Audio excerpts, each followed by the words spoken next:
কড়া জবাব শাহবাজ শরীফের। ভারতীয় সেনাবাহিনীর একটি ব্রিগেড সদর দফতর ধ্বংসের দাবি, ড্রোন ও যুদ্ধ বিমান ভূপাতিত। জাতিসংঘ মহাসচিবের উদ্বেগ, ভারতের হামলাকে লজ্জাজনক আখ্যা ট্রাম্পের। অবিলম্বে যুদ্ধ বন্ধের আহ্বান। No, it's a shame. We just heard about it. A little bit of the past. They've been fighting for a long time, and centuries, actually, if you really think about it. No, I just hope it ends very quickly. পাকিস্তানের পাঞ্জাবে জরুরি অবস্থা জারি, দুই দেশের হামলায় ব্যাহত আকাশপথ। ভারতের সীমান্তবর্তী রাজ্যে বন্ধ বিমান চলাচল, বহু ফ্লাইট বাতিল।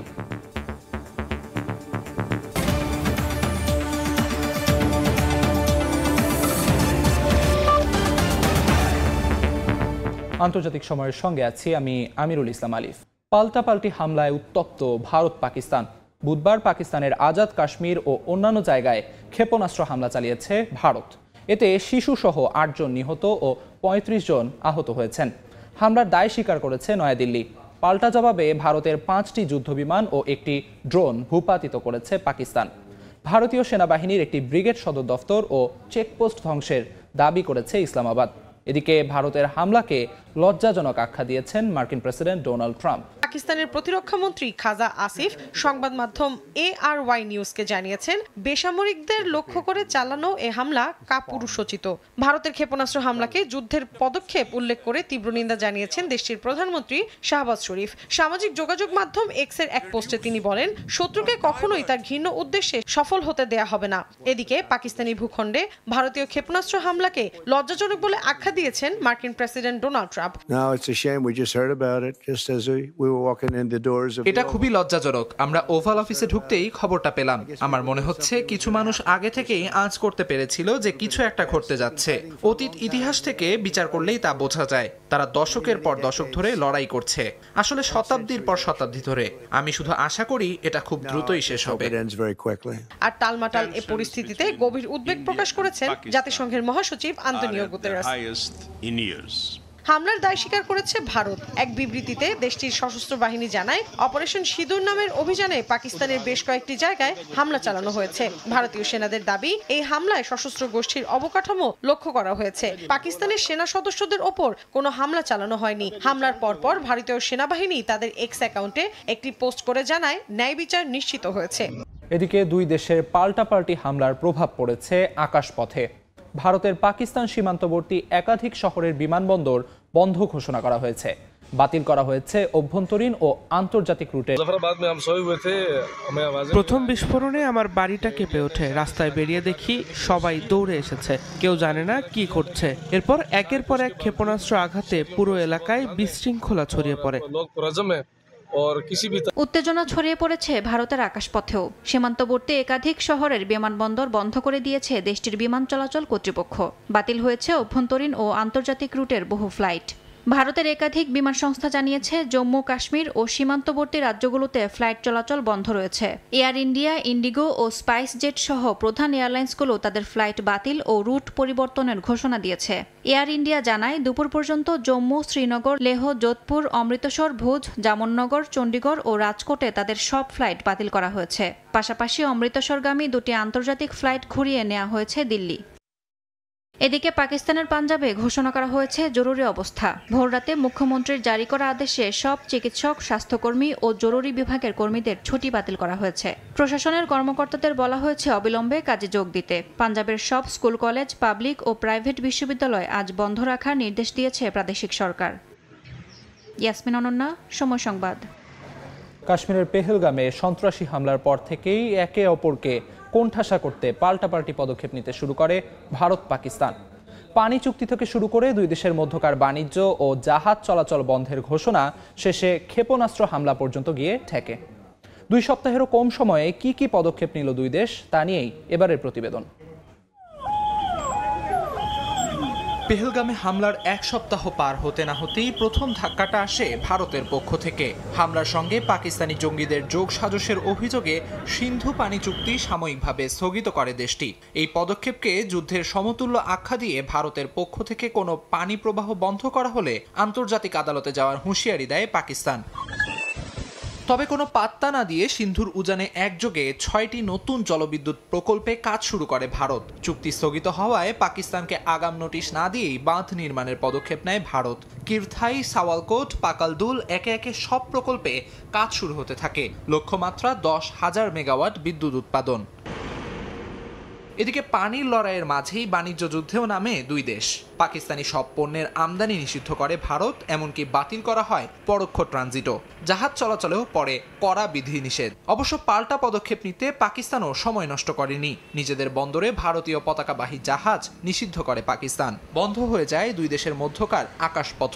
এ বিষয়ে বিস্তারিত আলোচনার জন্য স্টুডিওতে আছেন সহকর্মী রবিউল ইসলাম আওলাদ। যাচ্ছি তার কাছে। রবিউল, আপনাকে স্বাগতম। ধন্যবাদ আলিফ। আলিফ, পাকিস্তানে যে হামলাটা হয়েছে, ভারত মধ্যরাতে কিন্তু হামলা চালিয়েছে। যখন আজাদ কাশ্মীর সহ কাশ্মীরের বিভিন্ন জায়গায় মানুষ গভীর ঘুমেছিল, ঠিক সেই সময় কিন্তু ক্ষেপণাস্ত্র হামলা চালায় ভারত। তবে এই যে হামলা, ভারত যে পাকিস্তানে হামলা চালাবে সেটা কিন্তু অনুমান করাই যাচ্ছিল। ভারতের বিভিন্ন পদক্ষেপ, নিরাপত্তা শীর্ষ কর্মকর্তাদের সঙ্গে বৈঠক, বারবার বৈঠক এবং যে প্রস্তুতি ড্রিল তারা করেছিল। এবং আপনি জানেন যে দীর্ঘদিন পর ভারতের মাটিতে প্রত্যেকটি রাজ্যে রাজ্যে সামরিক মহড়া চালানো হচ্ছিল এবং সিভিল ডিফেন্স যে প্র্যাকটিস সেটাও করা হচ্ছিল। অর্থাৎ বেসামরিক নাগরিকদের কিভাবে রক্ষা করা হবে, কোনো হামলা হলে কিভাবে তারা নিরাপদ আশ্রয়ে যাবে, সেই ধরনের প্রস্তুতিও কিন্তু তারা নিচ্ছিল। তার মানে স্বাভাবিকভাবেই ধারণা করা হচ্ছিল যে কোনো মুহূর্তে ভারত পাকিস্তানে হামলা চালাবে। এই জায়গায় যদি আমি একটু যোগ করি, পাল্টা প্রস্তুতি কিন্তু পাকিস্তানের পক্ষ থেকে আসছিল। অবশ্যই আমি সেটাই বলতে চাচ্ছিলাম যে এই যে ভারতের যে হামলা, সেই হামলার জন্য কিন্তু তারাও পাকিস্তানও পাল্টা ব্যবস্থা নেওয়ার জন্য পুরোপুরি প্রস্তুত ছিল। যার কারণে পাকিস্তান দাবি করছে বা পাকিস্তানের বিভিন্ন গণমাধ্যম বলছে তাদের প্রস্তুতির কারণে এই হামলাটা তারা মোকাবেলা করেছে বা তারা এই প্রতিহত করেছে এমন দাবি করছে। কিন্তু আমরা জানি যে এখন পর্যন্ত বেশ কিছু হতাহতের খবর আসছে গণমাধ্যমে। এছাড়া ভারত, পাকিস্তানের যে সংবাদ মাধ্যম বা পাকিস্তানের প্রতিরক্ষা মন্ত্রণালয় তারাও কিন্তু দাবি করেছে তারা ভারতের যুদ্ধ বিমান প্রতিহত করেছে, ড্রোন প্রতিহত করেছে। শুধু প্রতিহতই করে নাই, তারা বিধ্বস্ত করেছে এমনটি দাবি করছে। এই যে এই পরিস্থিতির পরে কিন্তু এখন ভারতের হামলার পাল্টা জবাব হিসেবে পাকিস্তান কী ধরনের পদক্ষেপ নিতে পারে, কি ধরনের ব্যবস্থা গ্রহণ করতে পারে, এইটাই এখন অপেক্ষায় রয়েছে। এর মধ্যে কিন্তু তারা উচ্চ পর্যায়ের বৈঠকেও বসেছে। আমরা জানি যে বিভিন্ন পর্যায়ে বৈঠক চলছে এবং এই বৈঠকের কারণে কিন্তু এই বৈঠকের পর হয়তো তারা একটা ব্যবস্থা নিতে পারে বা কী ধরনের ব্যবস্থা নেবে সেটা জানাবে। এরই মধ্যে জাতিসংঘ মহাসচিব আন্তোনিও গুতেরেস কিন্তু তিনি বলেছেন উভয় পক্ষকে সংযত হওয়ার, এখনই উত্তেজনা যেভাবে বন্ধ করা যায় দুই পক্ষের মাধ্যমে সেই ব্যাপারে গুরুত্ব আরোপ করেছেন। তবে মার্কিন প্রেসিডেন্ট ডোনাল্ড ট্রাম্প তিনি কিন্তু এই হামলার বিষয়টাকে খুবই লজ্জাজনক হিসেবেই বলেছে যে এই ধরনের হামলা। এবং এখন পর্যন্ত আমরা যেটা জানতে পারছি যে পাকিস্তানের পাঞ্জাবে জরুরি অবস্থা জারি করা হয়েছে।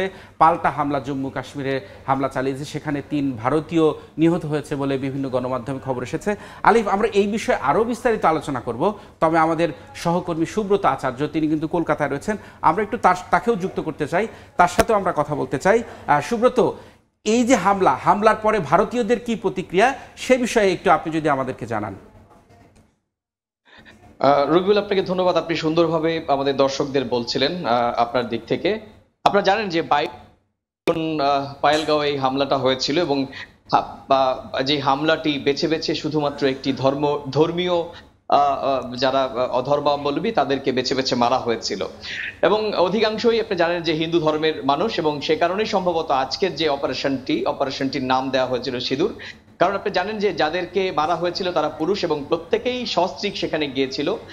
যে হিন্দু নারীদের সিঁদুর মুছে দেওয়া হয়েছিল এই জঙ্গি হামলার মধ্য দিয়ে, সেই সিঁদুরের প্রতিশোধ নেওয়ার জন্যই কিন্তু আজকের এই হামলা পাল্টা প্রত্যাঘাতটি ভারতের পক্ষ থেকে করা হয়েছে এবং এটি কিন্তু প্রত্যাশিত। আপনি জানেন যে এই হামলার পরপরই ভারতীয় প্রতিরক্ষা দপ্তর থেকে এই হামলাটিকে স্বীকার করা হয় এবং এরপর আপনি জানেন, আপনি নিজেও বলছিলেন দর্শকদের যে ভারত গত 14 দিন ধরেই বিভিন্ন পর্যায়ে ধাপে ধাপে 140 কোটি মানুষের মানসিক এবং তাদের নিরাপত্তার বিষয়ে ধাপে ধাপে প্রস্তুতি নিয়েছিল। আজকে 14 দিন, আজকে 7 মে 2025, আজকে কিন্তু ভারতের 244টি জায়গাতে মক ড্রিল হওয়ার কথা রয়েছে। আপনি জানেন যে মক ড্রিল 1971 সালের পর এই প্রথম কিন্তু হচ্ছে।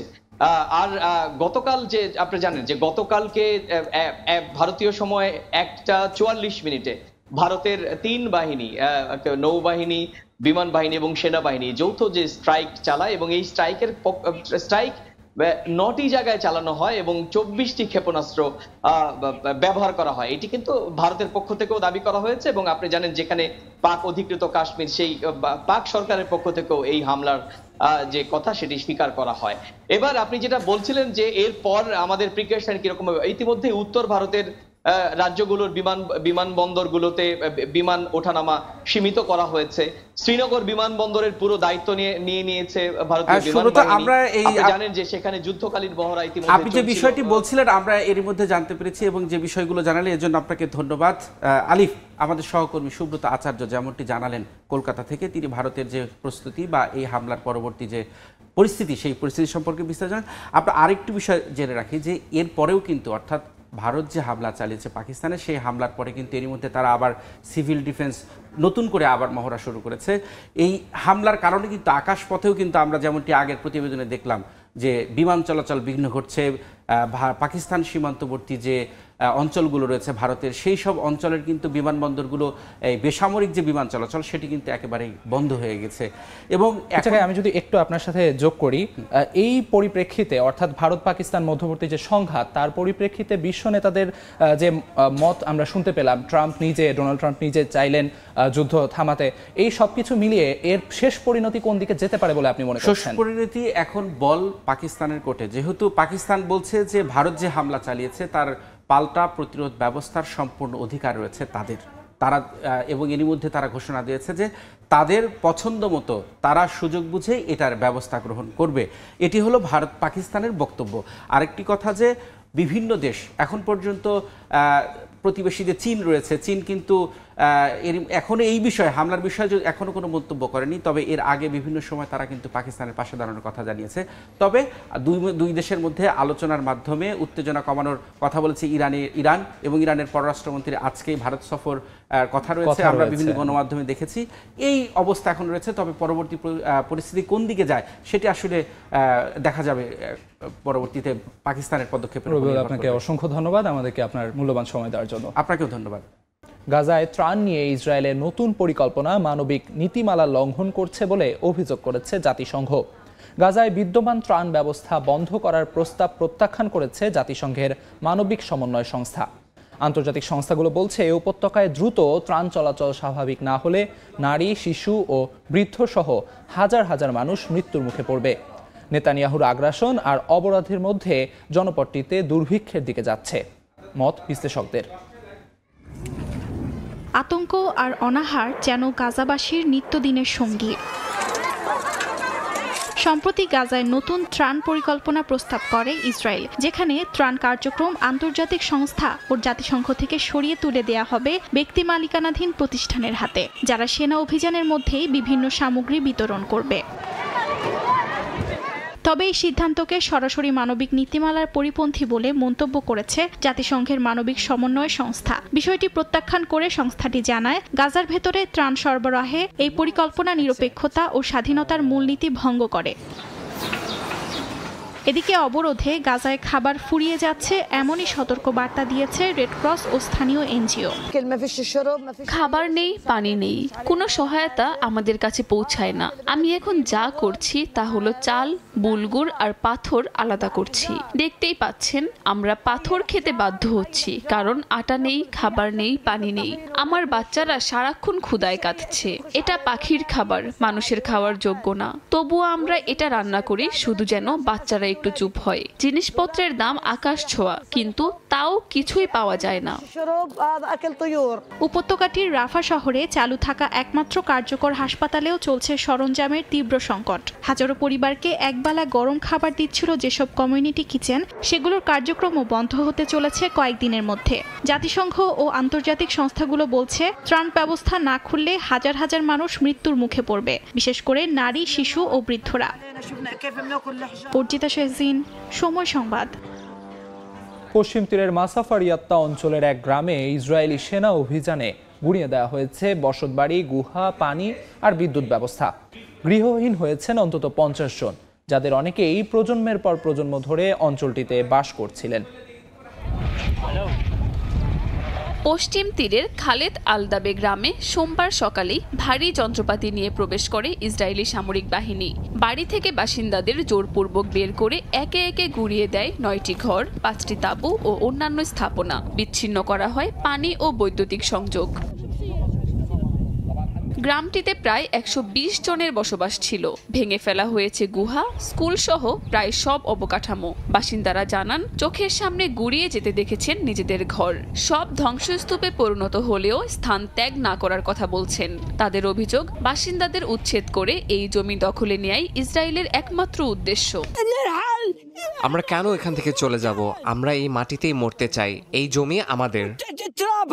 2023 সালের 7 অক্টোবরের পর থেকে এখন পর্যন্ত খালেদ আলদাবে গ্রামে 3টি অবৈধ চৌকি বসিয়েছে ইসরায়েল। জোরপূর্বক গ্রাম উজাড় করে জায়গা নিয়ে নিচ্ছে নতুন বসতির জন্য। আন্তর্জাতিক আইনের তোয়াক্কা না করে ইসরায়েলের সেনা বসতির সম্মিলিত অভিযান চলছে বলে দাবি পশ্চিম তীরের বাসিন্দাদের। কাকুলি আখতার, সময় সংবাদ। এবার ইয়েমেনে হামলা বন্ধের ঘোষণা দিলেন মার্কিন প্রেসিডেন্ট ডোনাল্ড ট্রাম্প। লোহিত সাগরে মার্কিন জাহাজ লক্ষ্য করে আর হামলা না চালানোর প্রতিশ্রুতি বিবেচনায় এমন সিদ্ধান্ত নিয়েছেন তিনি। তবে এ ব্যাপারে এখনো কিছুই জানায়নি ইরান সমর্থিত বিদ্রোহী গোষ্ঠী হামাস। His brother-in-law Gary. স্থানীয় সময় মঙ্গলবার হোয়াইট হাউসে কানাডার প্রধানমন্ত্রী মার্ক কার্নির সঙ্গে যৌথ সংবাদ সম্মেলনে ট্রাম্প জানান, হাউথিরা আত্মসমর্পণ করেছে, তাই যুক্তরাষ্ট্র আর হামলা চালাবে না। ওমানের মধ্যস্থতায় এই সমঝোতায় পৌঁছানো গেছে বলেও উল্লেখ করেন তিনি। ট্রাম্পের দাবি, লোহিত সাগরে মার্কিন যুদ্ধ জাহাজ লক্ষ্য করে আর হামলা চালাবে না প্রতিশ্রুতি করেছে ইরান সমর্থিত বিদ্রোহী গোষ্ঠীটি। আন্তর্জাতিক সময় আরও থাকছে। নাটকীয়তার পর জার্মানির চ্যান্সেলর নির্বাচিত হলেন ফ্রেডরিশ মেটস। প্রথম দফায় হেরে গেলেও দ্বিতীয় দফার ভোটে পার্লামেন্ট সদস্যদের পেলেন সমর্থন। বিশ্বজুড়ে ক্রমবর্ধমান সাইবার হুমকির মুখে সাইবার নিরাপত্তা চর্চায় জোর দিচ্ছে ন্যাটো। এই লক্ষ্যে এস্তোনিয়ায় শুরু হয়েছে বিশ্বের সবচেয়ে বড় লাইভ ফায়ার সাইবার ডিফেন্স মহড়া লকড শিল্ডস। এতে অংশ নিয়েছে 41টি দেশের 4000-এর বেশি বিশেষজ্ঞ। এস্তোনিয়ার রাজধানী তালিনে জমেছে প্রযুক্তি নির্ভর এক যুদ্ধক্ষেত্রের ছায়া। 41টি দেশের 4000-এর বেশি বিশেষজ্ঞ একসঙ্গে অংশ নিয়েছেন বিশ্বের সবচেয়ে বড় লাইভ ফায়ার সাইবার ডিফেন্স মহড়া লকড শিল্ডসে। ন্যাটোর নেতৃত্বে এই মহড়ার মূল উদ্দেশ্য সমন্বিত সাইবার হামলার বিরুদ্ধে প্রতিরোধ গড়ে তোলা।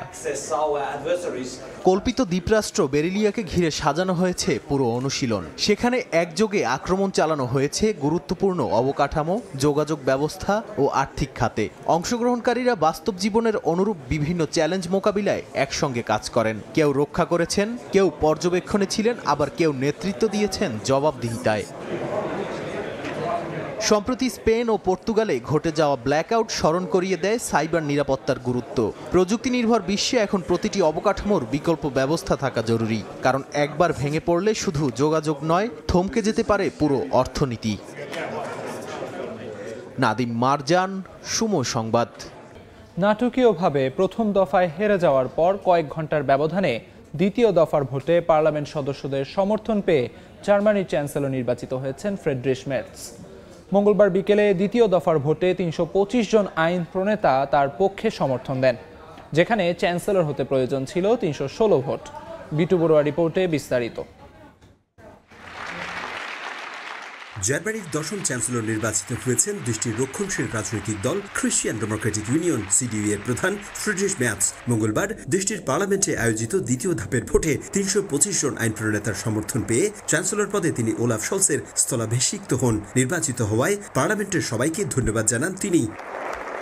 স্থানীয় সময় মঙ্গলবার বিকেলে দ্বিতীয় দফার ভোটে জয়যুক্ত হওয়ার পরপরই নতুন চ্যান্সেলর তার জোটের সম্ভাব্য মন্ত্রীদের নিয়ে প্রেসিডেন্ট প্যালেসে শপথ গ্রহণের উদ্দেশ্যে ছুটে যান। এরপর প্রেসিডেন্ট ফ্রাঙ্ক ভাল্টার স্টাইনমায়ারের কাছ থেকে পদবি ও দায়িত্ব বুঝে নেন মেটস ও তার সরকারের গুরুত্বপূর্ণ মন্ত্রীরা। এ সময় গণতান্ত্রিক উপায়ে সকল সংকটের নিরসন, নিষ্ঠা ও সততার সঙ্গে দেশ পরিচালনার পাশাপাশি যে কোনো পরিস্থিতিতে জনগণের পাশে থাকার আহ্বান জানান প্রেসিডেন্ট। চ্যান্সেলর হিসেবে দায়িত্ব বুঝে নেওয়ার পরপরই প্রতিবেশী দেশ ফ্রান্সের প্রেসিডেন্ট ইমানুয়েল ম্যাক্রো, ইউক্রেনের প্রেসিডেন্ট ভলোদিমির জেলেনস্কি, ইউরোপীয় ইউনিয়নের নানা দেশের রাষ্ট্রপ্রধান ও বিশ্ব নেতারা মেটসকে অভিনন্দন জানান। এর আগে মঙ্গলবার সকালে চ্যান্সেলর পদের প্রথম ধাপের ভোট গ্রহণ শেষে 621টির ভেতর 310 ভোট পান ম্যাথস, আর তাতেই চ্যান্সেলর হওয়ার স্বপ্ন কিছুটা হলো ফিকে হতে থাকে তার। প্রথম দফার ভোটে কাঙ্ক্ষিত সাফল্য না পাওয়া ম্যাথসের অযোগ্যতার পরিচয় বলে কটাক্ষ করে দেশটির কঠোর ডানপন্থী রাজনৈতিক দল AfD। জার্মানি থেকে বিটু বড়ুয়া, সময় সংবাদ।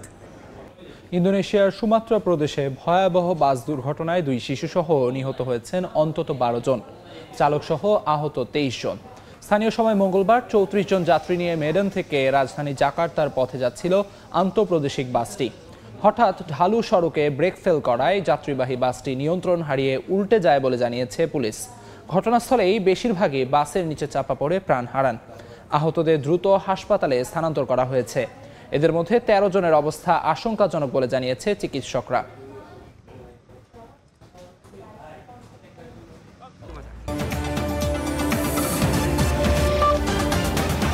এই ছিল আন্তর্জাতিক সময়। সঙ্গে থাকুন সময়ের।